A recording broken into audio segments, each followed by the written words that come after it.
ഈ മൈനയ്ക്കൊരു കത്ത് എന്ന് പറയുന്ന ഈ കത്തിലൂടെ നമുക്ക് നൽകുന്ന സന്ദേശം എന്താണ്?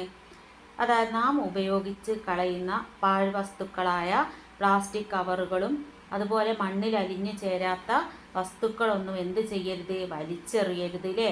അത് എന്തിന് ദോഷമാണ്? പ്രകൃതിക്ക് തന്നെ ദോഷമാണ്. ഇനി നമുക്ക് ഈ പാഠഭാഗത്ത് തന്നിട്ടുള്ള ചോദ്യങ്ങളൊന്ന് നോക്കാം.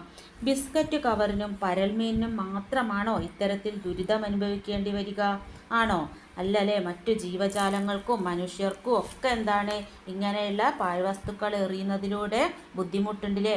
മറ്റൊരു ജീവിയോ വസ്തുവോ എഴുതാനിടയുള്ള ഒരു കത്ത് തയ്യാറാക്കൂ. അപ്പം കൂട്ടുകാർക്ക് ഇഷ്ടപ്പെട്ടുള്ള ഒരു ജീവിയുടെ പേര് വെച്ചിട്ടും ഇതുപോലെ എന്ത് ചെയ്യുക, ഒരു കത്ത് എഴുതി നോക്കുക അല്ലേ. ഇനി പ്ലാസ്റ്റിക്കിന് പുറമെ ഹരിതകർമ്മ സേനാംഗങ്ങൾ എന്തെല്ലാം ശേഖരിക്കും? അപ്പോൾ ഹരിതകർമ്മ സേനാംഗങ്ങളെ നമുക്കെല്ലാവർക്കും എന്താണ് പരിചയമുണ്ടല്ലേ. നമ്മുടെയൊക്കെ വീടുകളിൽ വന്നിട്ട് എന്താണ് മാലിന്യങ്ങളൊക്കെ തന്നെ വേർതിരിച്ചൊക്കെ അവർ കൊണ്ടുപോകാറുണ്ടല്ലേ. അപ്പോൾ പ്ലാസ്റ്റിക്കിന് പുറമെ ഹരിത കർമ്മസേനാംഗങ്ങൾ എന്തെല്ലാം ശേഖരിക്കും? അപ്പോൾ വീട്ടിൽ നിന്ന് നിങ്ങൾ നിരീക്ഷിച്ചിട്ടുണ്ടോ അവർ വരുമ്പോൾ എങ്ങനെയൊക്കെയാണ് കൊണ്ടുപോകുന്നതെന്ന്?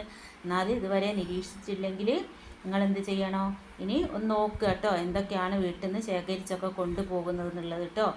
അതായത് എന്തൊക്കെ കൊണ്ടുപോകും? പ്ലാസ്റ്റിക് കവറുകൾ കൊണ്ടുപോകും, തുണിയിലെ അതുപോലെ മറ്റ് സാധനങ്ങളിലെ നമുക്ക് ഉപയോഗമല്ലാത്ത കാര്യങ്ങളൊക്കെ എന്ത് ചെയ്യണം, നമ്മൾ ഇങ്ങനെ ശേഖരിച്ച് ഓരോ കവറുകളിലൊക്കെ ആക്കിയിട്ട് മാറ്റി വെച്ചാൽ അവർ വന്നിട്ട് കൊണ്ടുപോകും. ഇവർ എവിടെ നിന്നാണ് വരുന്നതെന്നറിയോ?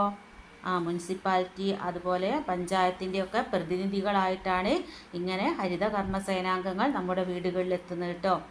ഹരിത കർമ്മസേനാംഗങ്ങളെ സ്കൂളിലേക്ക് ക്ഷണിക്കൂ. അവരോട് എന്തൊക്കെ ചോദിച്ചറിയാം? അപ്പോൾ നിങ്ങളുടെ സ്കൂളിൽ ഹരിത കർമ്മ സേനാംഗങ്ങളെ വെച്ച് ഒരു പരിപാടി സംഘടിപ്പിക്കുകയും അവരോട് നിങ്ങൾക്ക് എന്തൊക്കെ സംശയങ്ങളാണ് ചോദിച്ചറിയാനുള്ളത് എന്ന് വെച്ചാൽ അതൊക്കെ ചോദിച്ച് നിങ്ങൾ മനസ്സിലാക്കേണ്ടതാണ്.